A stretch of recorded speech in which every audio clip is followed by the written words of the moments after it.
உன்னை மறுபடியும் தேவன் கட்டுவிப்பார் என்று உனக்கு வாக்கு பண்ணுகிறார். அதனால இதை கேட்டுக்கொண்டு இருக்கிற எனக்கு பிரியமானவர்களே, ஒருவேளை உன் வாழ்க்கை இப்படி இருந்து கொண்டிருக்கலாம்.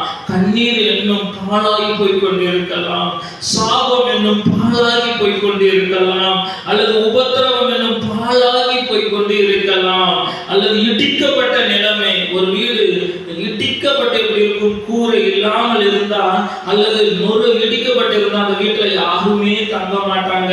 அந்த வீட்டுக்குள்ள சந்தோஷம் இருக்காது, அங்க மகிழ்ச்சி இருக்காது, அங்க எதுவுமே இருக்காது, பாழடைந்து போய் காணப்படும். அப்படிப்பட்ட ஒரு வாழ்க்கை இவ்வளவு நாள் வரைக்கும் காணப்பட்டிருக்கலாம்.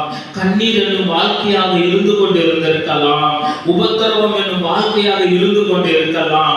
அந்த வேதனையோடு விசுவாசத்தோடு உறுதியோடு நீ தேவனை தரித்திருப்பதினால் உனக்கு தேவன் என்று பண்ணக்கூடிய வாக்குதான், நான் உன்னை மறுபடியும் கட்டுவிப்பேன், நீ கட்டப்படுவாய்.